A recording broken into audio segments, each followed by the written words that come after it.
São 7h32, estamos de volta aqui no Bate-Papo Político, nesta conversa com o jornalista Beto Almeida para falar agora sobre os rumos do PL. Saímos da área da educação para falar sobre a pauta das eleições de 2022, uma semana que pode ter decisões sobre os rumos do Partido Liberal no Ceará. Aliados do presidente Jair Bolsonaro espera troca do comando regional da sigla. As informações chegam agora com o repórter Carlos Alberto. Uma semana de expectativa sobre os rumos do PL no Ceará. O fim da vigência da Comissão Provisória Regional, que vai até o dia 10, abriu uma guerra de bastidores entre os bolsonaristas que querem herdar o Partido Liberal no Ceará. A sigla está hoje nas mãos do prefeito Eusébio Acilon Gonçalves, que a estruturou na Grande Fortaleza, no interior, mas por ser identificado com o governador Camilo Santana e com os irmãos Cid e Ciro Gomes, passou a ser alvo dos aliados do presidente Jair Bolsonaro, que querem o PL em completa sintonia com o Palácio do Planalto. O dia 10 de fevereiro se transformou em marco na agenda dos aliados do presidente Bolsonaro. É porque após essa data, o presidente da Executiva Nacional, o ex-deputado Valdemar Costa Neto, deve anunciar os novos rumos da agremiação no Ceará. É remota pelo quadro atual a possibilidade do PL continuar nas mãos do prefeito Acilon Gonçalves, que tem a confiança da cúpula nacional da sigla, mas as pressões aumentaram e os bolsonaristas querem o partido na disputa contra o PT e o PDT. A linguagem é única, o PL é Bolsonaro. E na propaganda partidária, o partido vai mostrar essa cara, apresentando as realizações do governo federal como estratégia de popularizar o nome do presidente Bolsonaro a caminho da reeleição. Com redação do Ceará Agora, para o jornal Alerta Geral, Carlos Alberto. Uma agenda no âmbito do PL, jornalista Beto Almeida, que fica ainda mais acirrada e gera expectativa porque o presidente Jair Bolsonaro se prepara para desembarcar mais uma vez no Ceará, começando a visita pela região do Cariri. Bolsonaro chegará ao Ceará, Beto Almeida, com o PL em novas mãos, em novos rumos, ou não vamos ter mudanças no comando da sigla? Luziano, se fosse para fazer uma aposta aqui com você, eu diria o seguinte, que nós não vamos ter essa mudança no PL neste prazo fatal aí agora de quinta... dia 10 é quando? Quinta-feira, Luziano?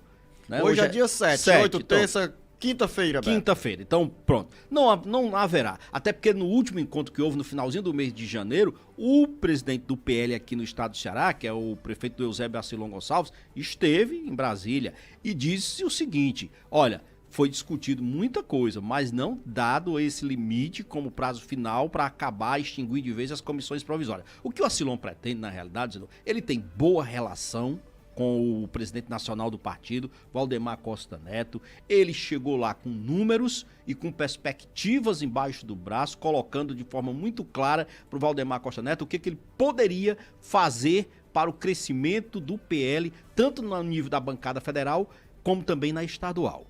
E o Acilon e o Valdemar conhece e sabe que pode entregar esses resultados. Mas ele também sabe, o Valdemar Costa Neto, que tem um problema para resolver e é sério. O partido tem que estar, na exigência dos bolsonaristas, sob o comando de alguém fiel ao presidente Bolsonaro. A questão toda é o seguinte, o PL vai deixar o comando do Acilon Gonçalves? Muito provavelmente sim. Mas isso será esta semana? Não. Deverá não, dizendo, sabe por quê? Porque isso deverá ainda se esticar até o começo, até o meio ali da chamada janela partidária, que começará no comecinho, no início de março, dia 1º de março, e vai até o dia 1º de abril. Então até lá não deveremos ter essas mudanças tão rápidas assim. O presidente Bolsonaro, como você disse, virá sim ao Ceará, chega amanhã, aliás, ele chega, desembarca pelo Cariri, o Cariri que é alvo, é sempre assim, a região, se você observar, a política, a eleição começa quando os candidatos começam ali a desembarcar na região do Cariri para tomar a benção a Padre Cícero. Começa sempre por ali, pois é o que aconteceu desde ontem com Moro, Sérgio Moro, o ex-juiz e ex-ministro da Lava Jato, que é pré-candidato do Podemos, começando sua visita ao Ceará, chegando pela primeira vez ao estado, Zeno, como presidenciável, desembarcou no Cariri, fez aquela agenda de praxe, foi recebida no aeroporto, recebeu um busto do Padre Cícero, mostrou inclusive conhecimento, porque aí é um ponto que eu quero fazer aqui, aliás, um contraponto com a saia justa que o presidente Bolsonaro criou para ele, porque na semana passada, numa live, né, que ele faz, aquela live semanal dele de quintas-feiras, simplesmente, Luciano, o homem desconheceu Padre Cícero, não sabia a origem do grande líder religioso, não sabia nem se ele era do Ceará, não sabia qual era o juazeiro que ele estava se referindo, se era o juazeiro aqui do Ceará ou se era o juazeiro da Bahia. O erro da assessoria, Beto Almeida. Não, Luciano, que assessoria? O erro é dele. Então, se ele não tem conhecimento, não vai falar. Aí perguntou para os assessores não sabiam, ainda foi chamar os assessores. Estou rodeado de assessor pau de arara, ainda foi preconceituoso ainda com o nordestino. Vai estar desembarcando amanhã em Juazeiro do Norte com esta gafe para consertar entre os caririenses, entre os cearenses e entre os que têm devoção por Padre Cícero. Voltando ainda para a questão que Bolsonaro chega, não haverá encontro dele com o Moro, diga-se de passagem. Bolsonaro vai desembarcar no Juazeiro do Norte e de lá vai ir para Jati, porque vai tratar das obras, da transposição e daquele canal que vai fazer a interligação, que vai trazer água para o Castanhão. Então é uma agenda oficialmente de governo, mas é uma agenda de governo que está atreladíssima, Luzenor, à sua ação como pré-candidato por enquanto. Moro, por sua vez, também está cumprindo esse ritual de atrair o eleitorado cearense, o eleitorado nordestino. Ele já esteve em Pernambuco também como pré-candidato à presidência da República, porque eu digo pré-candidato porque ele ainda não foi, né, homologado na convenção. Mas a pergunta que se faz aqui, e virá também a Fortaleza, viu, Luzenor? É bom que se diga, porque essa agenda dele vai ser concluída amanhã aqui, onde ele tem almoço com empresários, ele tem visitas aqui ao IPRED, ele faz o lançamento do livro dele aqui numa universidade. A grande pergunta que se faz é: o desafio de Moro dará resultado aqui na região Nordeste? O que fará, Luzenor? O que resultado trará essas visitas que ele tem feito aqui ao Ceará, a Pernambuco e a outros estados? Porque ele colocou ontem na entrevista coletiva dele que ele diz o seguinte: é preciso quebrar essa polarização.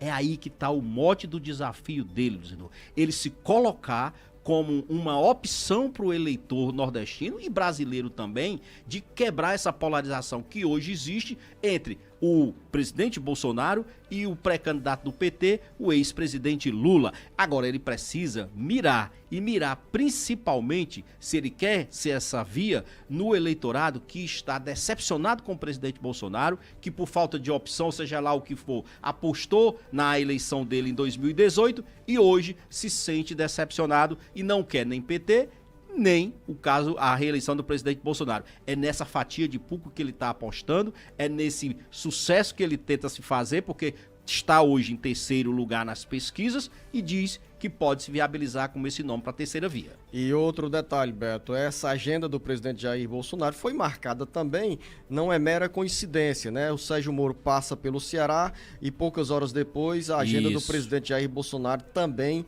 passa pelo estado do Ceará. O Ceará é o segundo maior colégio eleitoral da região Nordeste. E nesse aspecto aí, em relação a Sérgio Moro e Jair Bolsonaro, os dois têm hoje uma mesma faixa eleitoral. Jair Bolsonaro chegou à presidência da República em 2019, após derrotar o PT nas eleições de 2018, diante de um descontentamento, principalmente naquele momento, com as denúncias de corrupção que marcaram o ciclo da administração do PT. E o PT hoje tenta se vitimizar dessas ações julgadas, inclusive, pelo ex-juiz Sérgio Moro. Tanto é que o ex-presidente Luiz Inácio Lula da Silva teve já quase todos os processos anulados, se tornou elegível e está hoje liderando as pesquisas de intenção de votos em todo o país. É líder disparado na região Nordeste, daí essa preocupação também do presidente Jair Bolsonaro em focar nessa área hídrica, principalmente com o projeto de transposição de águas do Rio São Francisco, que as obras foram concluídas no primeiro ano do governo de Jair Bolsonaro, embora todo o projeto tenha sido iniciado com o ciclo do Partido dos Trabalhadores, com o presidente Luiz Inácio Lula da Silva, teve sequência com o governo Dilma, avançou com o presidente Michel Temer e as últimas obras foram realizadas pelo governo do presidente Jair Bolsonaro. E é nesse discurso que o Bolsonaro tenta capitalizar votos em uma área que é essencial. E outro aspecto para concluir e voltar a palavra para você, jornalista Beto Almeida. Os dois, Sérgio Moro e Jair Bolsonaro, estão disputando votos na mesma faixa de eleitores.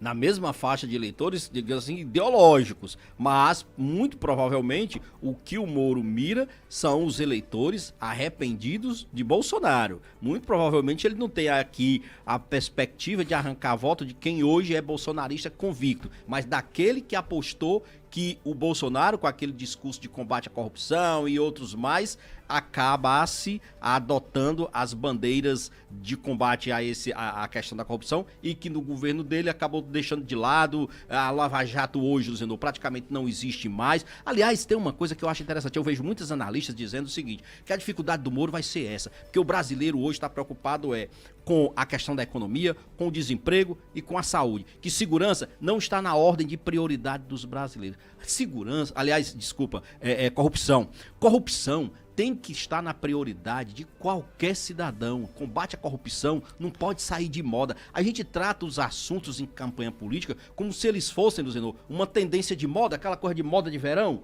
Cada verão não tem uma moda que surge, né? Não, agora a mulher tá adotando a cor não sei o que, a moda do verão. Não existe isso em eleição, não existe isso na vida cotidiana das pessoas. Combate à corrupção é algo que precisa ser levado a sério em qualquer circunstância da vida. Você já estourou o tempo aqui, Beto, são 7 horas e 44 minutos, eu deixei falando sozinho aí, bem à vontade, né? Sozinho não, eu e você. E aí aqui. Tem mais informações aqui para os nossos ouvintes. Agora fazer também uma observação, Beto, em relação ao ex-ministro Sérgio Moro, pré-candidato à presidência da República. Ele está enfrentando uma saia justa porque o Tribunal de Contas da União, o TCU, faz cobranças para o Moro mostrar os rendimentos que ele teve, né? E há uma cobrança muito grande. O próprio Sérgio Moro já se antecipou para já dizer mostrou. quanto recebeu pela prestação de serviço a empresas que foram alvo das investigações da Lava Jato.